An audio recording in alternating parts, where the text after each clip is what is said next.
Darrel Wanzer-Serrano. I'm Ariana Ruiz. I'm Renee Rocha. And this is Imagining Latinidades.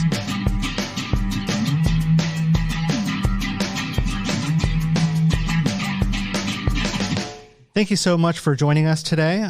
We are here finishing up a symposium in Iowa City, Iowa on Latino, Latina, Latinx migration. My name is Darrel Wanzer-Serrano. I'm one of the hosts, and I'm joined by three special guests who have just delivered just amazing lectures about different aspects of Latina, Latino, Latinx migration. Some focused in the Midwest, some focused more nationally, and it's just been an invigorating day of learning and of engagement. And so what we're going to do here is we've got a live audience that we're recording this in front of today. Again, thank you. And you know, if you've been listening to the podcast, you know from our opening conference that we try to talk to all of our invited guests, not just about the research that they presented here as part of Imagining Latinidades, but also just about their experiences coming into Latino studies and what the field kind of means to them, and what it can and should mean to their students and their institutions and the other communities of which they are a part. And so I'm joined by the three lecturers who we brought into town for this: Karma Chávez from the University of Texas at Austin, Maura Toro-Morn from Illinois State University, and Fidencio Fifield-Perez. Thank you so much for being here. The question I want to start with is the one that we kind of started the podcast with when Ariana and Renee and I started doing this, and that is the question of origins. And I know each of you actually kind of addressed this to a certain extent, either today or while you've been in town in front of my class, Karma. But what I'm wondering is, when and how did you get your start doing, in terms of what you consider as doing Latina, Latino, Latinx studies? So when did you really kind of get your start coming into contact with this field and having that field kind of affect how you were doing the kind of work that you do? So whatever that happens to mean to you. Well, I can go first. This is Karma. I think that for me, it really wasn't until I got my first job at the University of New Mexico that I actually started to really connect with the field. I mean, I hadn't really even actually heard a lot about Latino studies. I had heard about Black studies and ethnic studies, but it was just not a thing. And so at the University of New Mexico, I learned about it was called the Southwest Hispanic Research Institute. It's now a Chicano Studies Department, which is awesome. But then it was just this institute. And so I just started going to the meetings because my work was about immigration. And I thought, well, probably it makes sense to be thinking about this in the Latino studies context, whatever that is. So that's really got into it. And then, from then on, I've pretty much been all in. Hi, my name is Maura Toro-Morn, and it's really interesting sort of how I came across sort of Latino studies, because for me, women and gender studies really was the home that provided the space to be able to think through a lot of issues that I was dealing with doing research about women. And so in there were other Latinas that were also grappling with some of these issues. And so for me, there are two ways in which I come into Latino studies. One, in sociology, there's actually now several generations of us that were part of the ASA meetings and were part of the founding of the Latino sociology group at the ASA, the American Sociological Association. And so there was a group that started forming there, and we were all doing research about Latinos.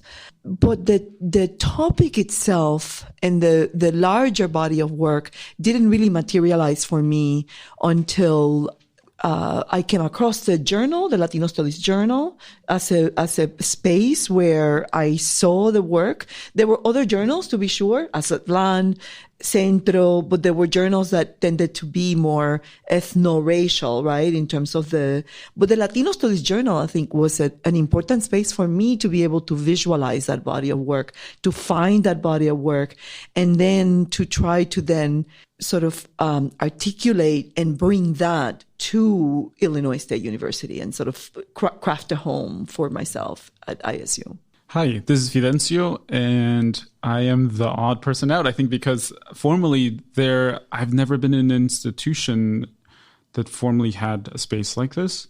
I did my undergrad at Memphis College of Art, and I think my class was like 60 or 80 people. And so all of our classes encompassed mainly just making. But I think formally how I started to get a lot of the language was around the same time when I was graduating from there. 2013, when DACA happened, Deferred Action for Childhood Arrivals, what that did is force me to then interview my own family about what it meant. So maybe my studies was more personal, familial, and then also just around that time, also my practice encompassed taking what was being put out and trying to make visual language for it. But that meant clipping newspaper articles that just mentioned Latinos and having all of those in my studio on a wall and saying, like, what is the thing that is connecting all of them? Oh, it's how they talk about this subgroup of people, quote unquote, or the other. So it was, I think, for the most part, really just on my own. And then my master's at Iowa, again, all the classes were in the making. And so this might be, I think, the meatiest part to my formal background, maybe academic. You're not that far. I mean, you called yourself the odd man out, but we didn't have Latino studies, anything like that at my undergraduate institution. And as a graduate student at Indiana University, now I think they offer a graduate minor in Latino studies. But at the time, it was just an undergraduate program. And so really, honestly, maybe I shouldn't say this on the podcast. My first kind of formal connection with like a Latino studies program was when I got hired to teach Intro to Latino Studies at Indiana, because I'd started doing what became a new dissertation topic on the Young Lords and started immersing myself in that literature and did like, a history class on kind of a Puerto Rican studies history class, independent study. And I'd started reading more broadly in another class that I stuck around to take.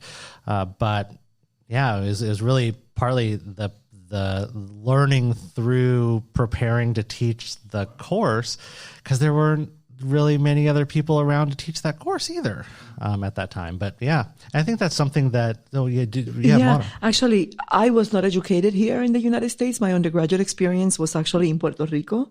And so for me, that entailed, a migration of sorts, right? An intellectual migration and the actual, sort of movement. But before there was Latino studies, there was Puerto Rican studies for me.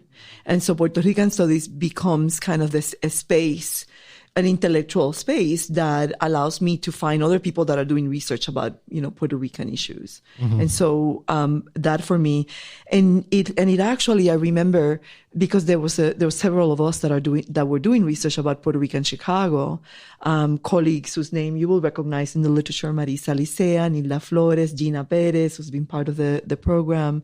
And there were others whose name escaped me right now, but, it was actually when we were at a Puerto Rican Studies conference in Puerto Rico, that took place in the early 1990s, that then, it was clear that we were all doing diaspora work, right? Mm-hmm. That we were all doing this kind of area and kind of started connecting it to what was bubbling to the surface as Latino studies. Mm-hmm.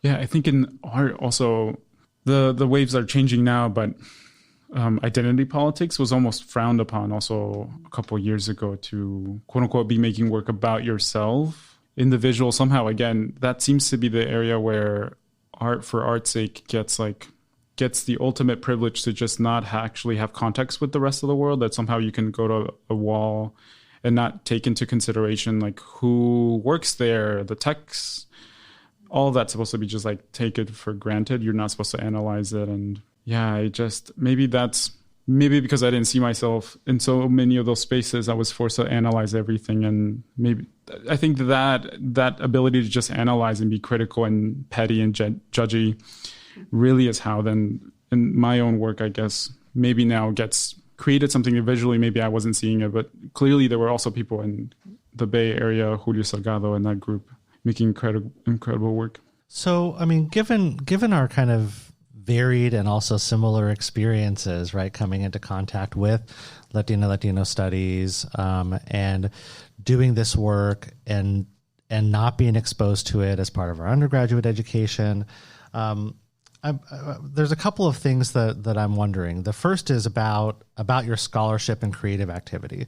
So, like, where you are now, how does situating the work that you do in connection with Latinx studies provide unique tools or methods to ask and answer questions that may not have been able to quite as productively been answered or asked using more disciplinary approaches? I mean, you were just kind of hinting at this a little bit, like in art, the kind of suggestion, I think you said even just a couple of years ago that identity work was really being frowned upon.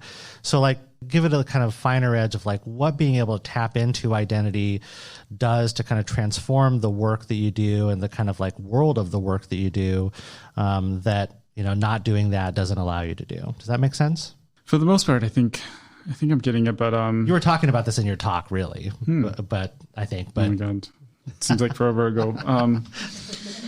Does someone want to go before I do? Maybe. Go ahead. What is the work?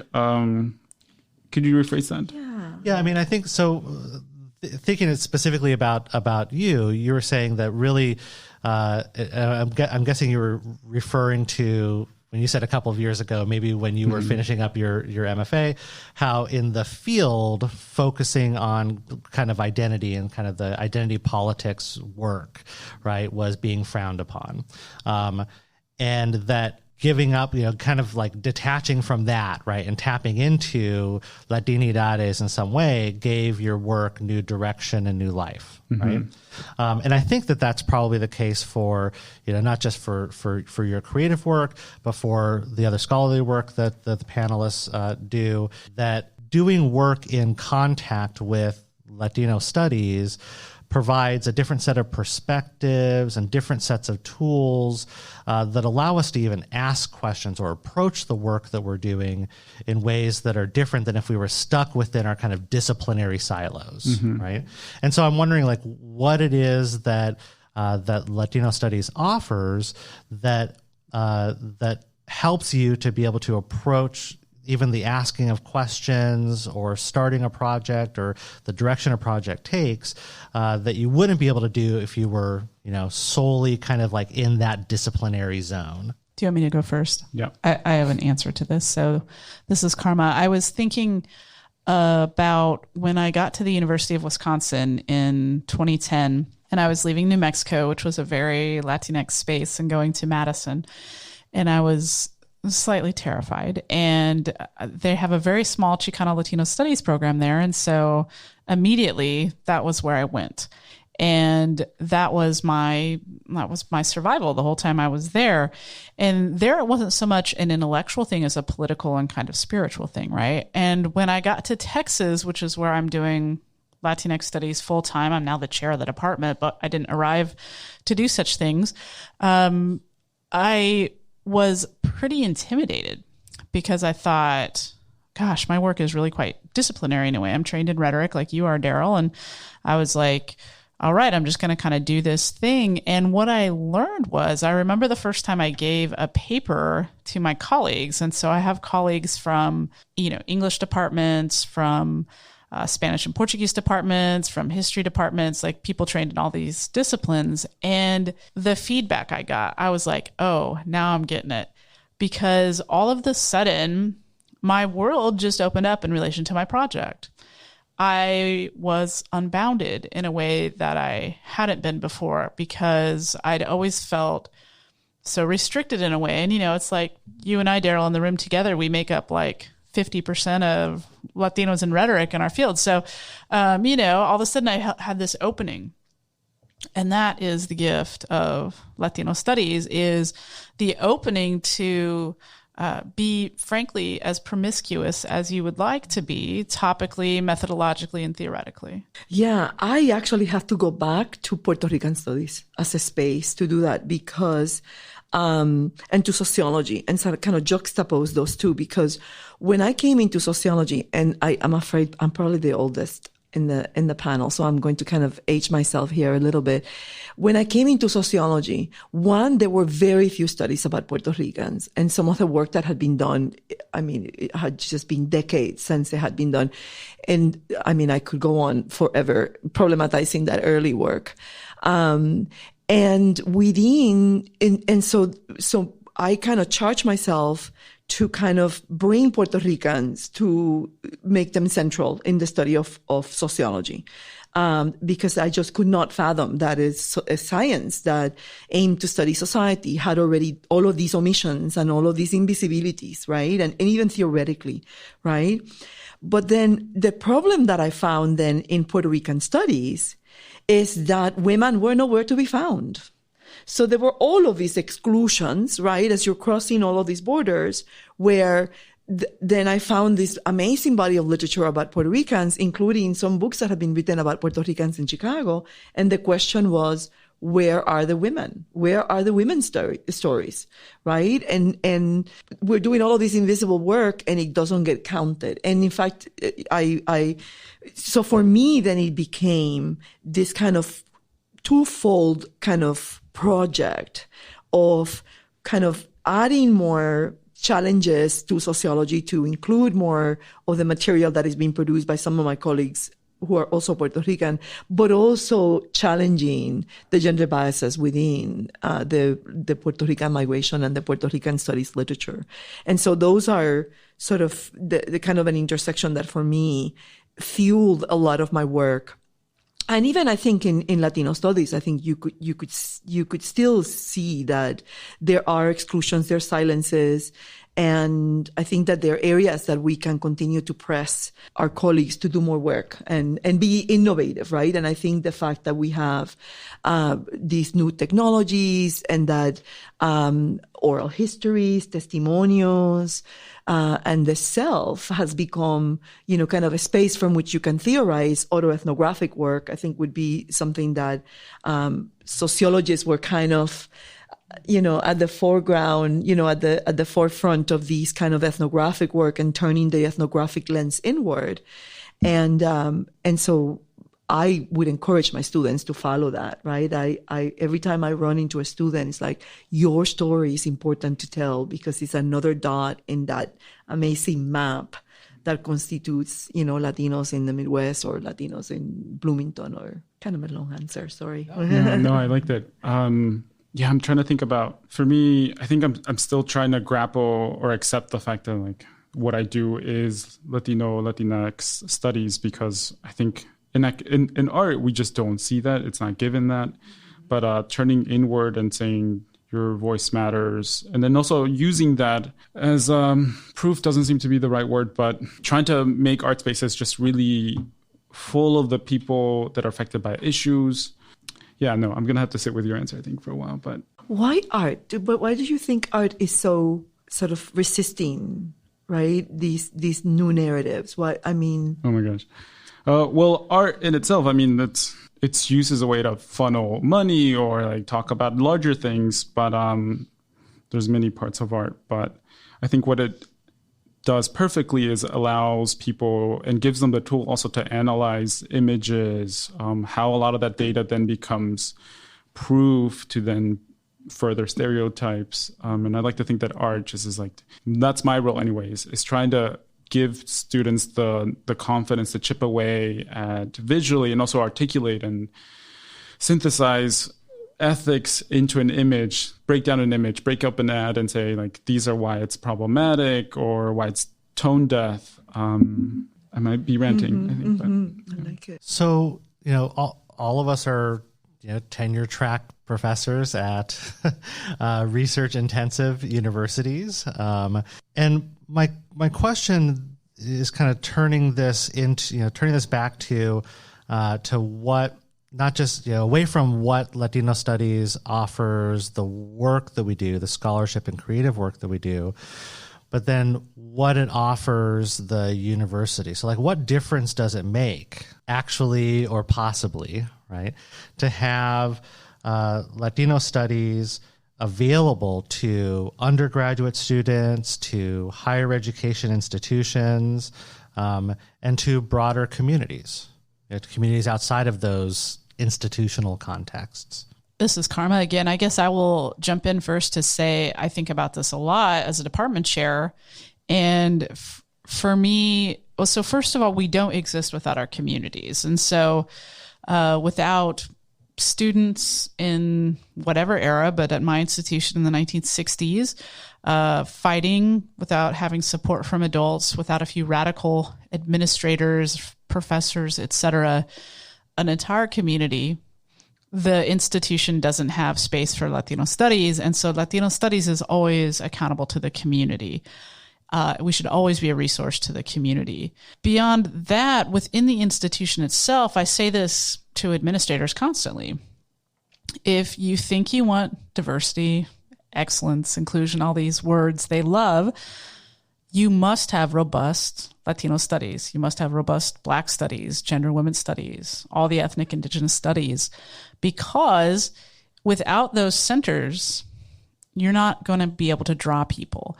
And it's not just people who are doing Latino studies, but if you're a Latinx person, for example, coming to a predominantly white institution and you're searching around to see what your new workplace is like, and there's no Latino Cultural Center, there's no Latino studies, and you have another option, you're probably going to choose that other option. And you know, if you have Latino studies on a campus, that will be an intellectual and a cultural home. We have faculty and students all the time who aren't connected to our major, who aren't affiliates with our department, who come to our events just to feel what that feels like, to be in an all-brown space. We always serve, various kinds of food from across different, Latinx cultures. And that is vitally important to people to feel okay in these predominantly white institutions. And so, and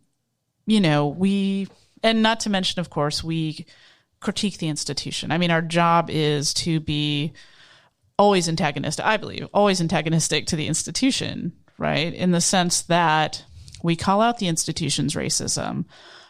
We support the other ethnic studies when people are in the crosshairs. We keep it accountable. So I think we serve a variety of functions. Yeah. No, I want to second, this is Maura. I want to second what Karma is saying. And I think I want to also state that it is very difficult to do Latino studies in predominantly white institutions in the Midwest. It may be also all over the nation, but it is very difficult because you are really trying to do two jobs at the same time. You are trying to provide a home for a multiplicity of communities and a multiplicity of students that are needing that support, that are needing that sense of home. You're also trying to do that for some of your colleagues and your faculty, and especially some of the new hires that are coming, that are in the tenure line. But you also have to have this vigilant role and this adversary role, of always calling out the silences, always calling out the exclusions, and always pointing out the ways in which sometimes institutions want to pit groups against each other, and they use resources as a way to do that. And you have to be ever vigilant to actually prevent that from happening. So if you're giving money to Latino studies, then you have to give money to all of the other groups. And so for me, that is very important. Those are the day-to-day issues that makes and really complicates. I frequently tell my students I'm a walking stereotype, because I am doing two jobs for the price of one, right? I'm a full-time faculty, plus also I'm directing this Latino Studies program, and that's a full-time job in and of itself. But for me, it is a labor of love that I do willingly, because I know that is a way that the university gets humanized. And that is a way that I help create spaces for the new generation of Latino students and the new generation of, Black and brown and queer voices that are coming to find a place of home and to listen and to read their lives reflected at them. And so I would say that, it's very difficult to do Latino studies, but it is work that when you do it and you see the students, protesting. For example, ISU right now is undergoing, the students are protesting because they're challenging how the university is using diversity as a trope without a lot of meaning. And they can see right through that. And so Black and brown students are saying, we can't be students. We can't be at home in a place that is going to mistreat us, that the police encounters are going to be antagonistic and that the bureaucracy is going to be antagonistic. So, it's kind of a long answer, but I think our workspaces, at least my workspace, is a difficult one, to say the least. Yeah, that's a great segment maybe into how I'm sort of on the other end, where I'm seeing what it looks like to not support financially or mentoring, what that looks like when it's not available to fund such a program or just faculty. Specifically, going back, we were talking about this where I don't know if anyone saw it, but maybe you most likely did, but there was a new campaign from the athlete department. Yeah, I think it was the athletics department at Missouri. Yeah, where they came out with an ad, and again, the people of color, I think they were both Black actually. Their quotes did not look like the white students' quotes. And again, that is an area in which if they had tapped into the arts or Latino studies, someone could have said, this is actually really tone deaf. We need to analyze what happens when we perpetuate those images because they have real consequences. And that seems to not have happened, which is why now it's become a real big issue again. It's a horrible example of what happens when that analyzing doesn't happen. Yeah, I think someone at the opening conference, I forget who it was. Was it Ana Sampaio? Was saying it was, one of the reasons to have Latino studies at universities is that it helps stop people from saying and doing stupid things, right? That we constantly see examples like this, right? This is a great reason why everyone should be taking courses in African American studies and Latino studies and all the different ethnic and indigenous studies, because it seems like every week, even from these places that you're like, it's an institution of higher education, they should never be the ones doing this, although it seems like a good percentage of the time they are.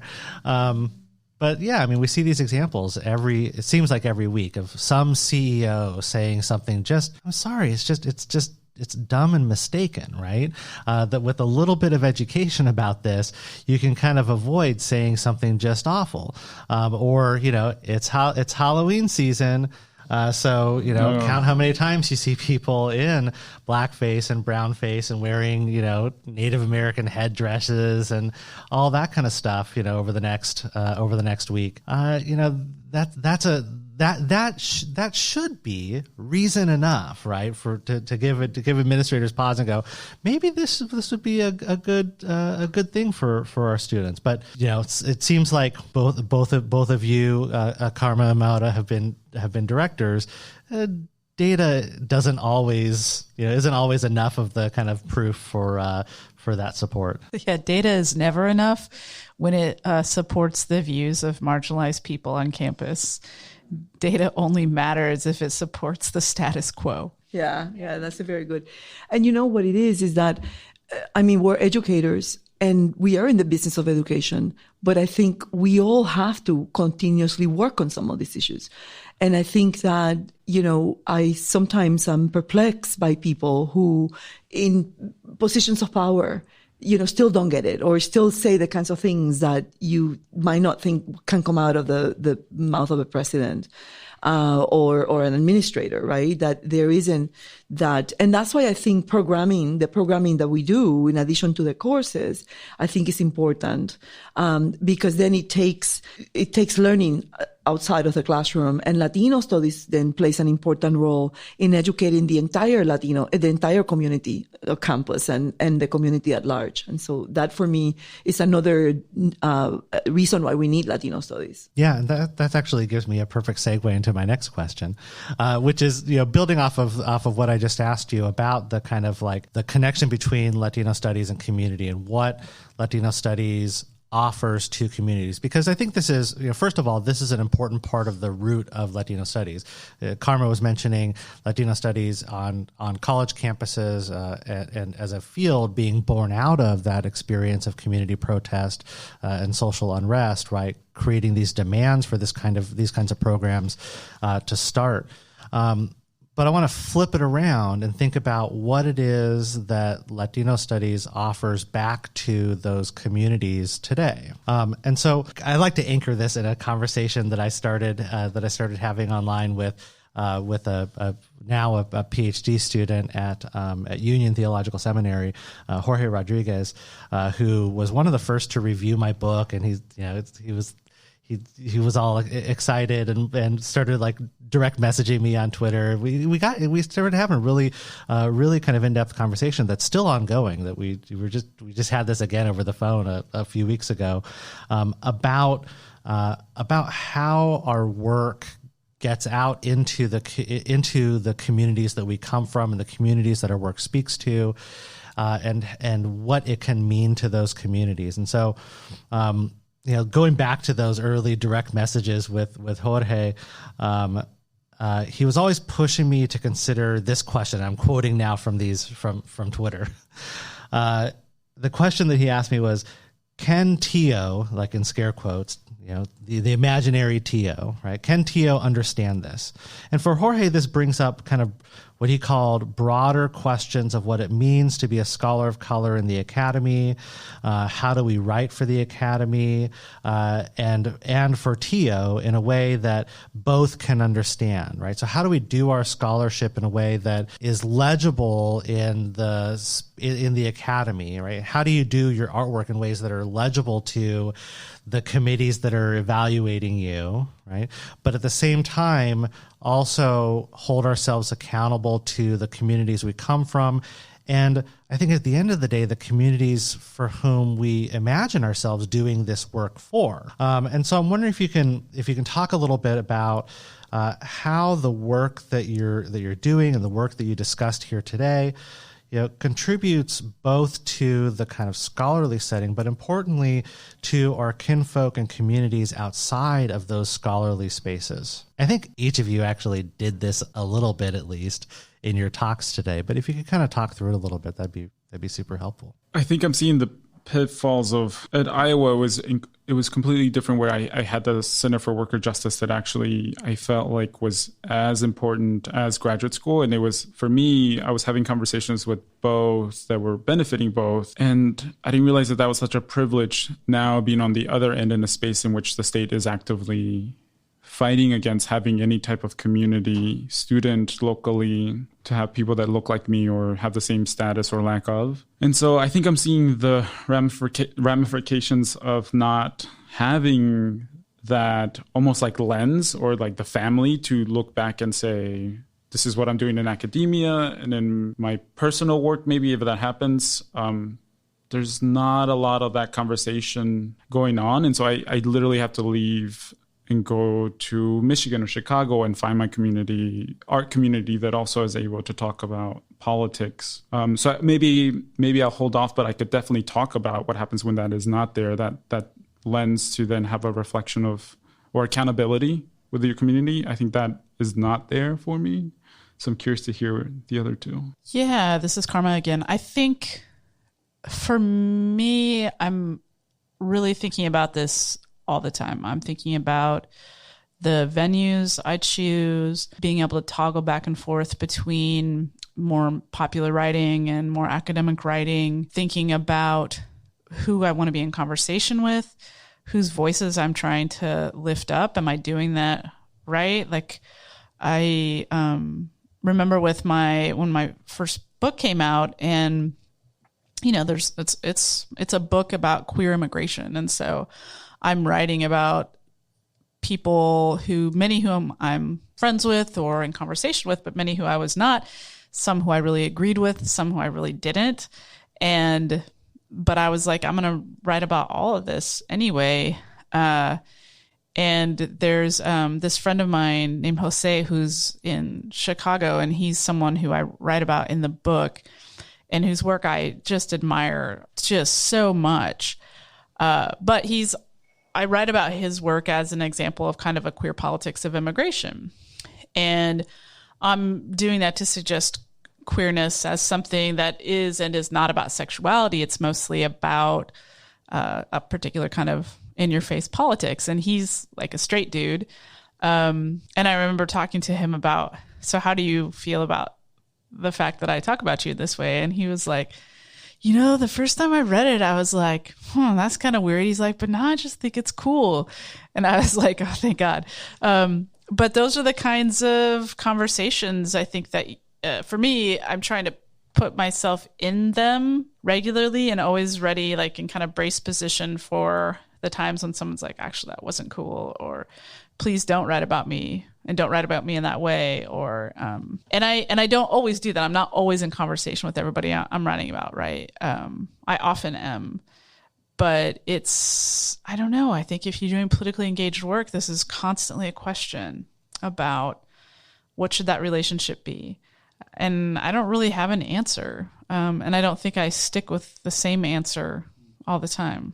I don't know if that's very satisfying. No, I mean, it's honest. Yeah. And it has to change because the material conditions are changing, and the social movements that are inspiring a lot of this scholarship is pushing the frontiers, right, of what constitutes knowledge.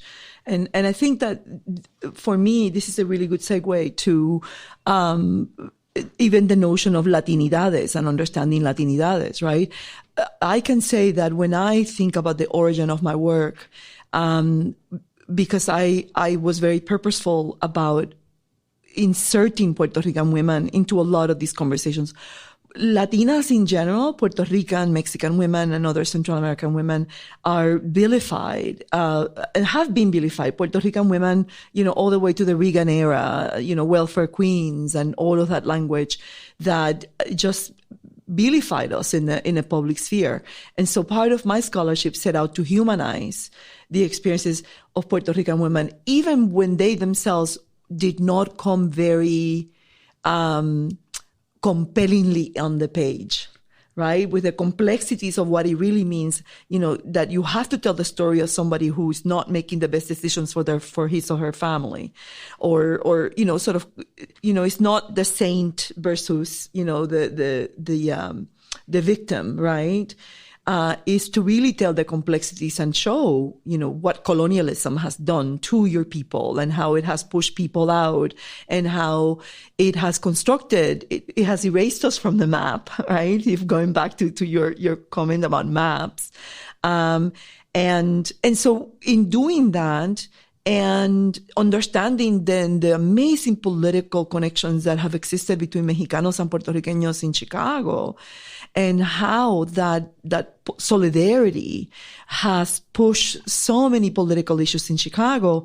Yet I'm also confronted sort of with the notion that women are also absent of that conversation too, right? Because Latinidad is gendered, is race, is class, right? And so I find myself sort of trying to communicate, right, and try to expose some of those sort of hierarchies of oppression that also manifest in our work. The final question I have is, what message do you have for the Latino, Latina, Latinx listener at a PWI like Iowa who doesn't feel like they belong? What's like the one thing that you would tell them?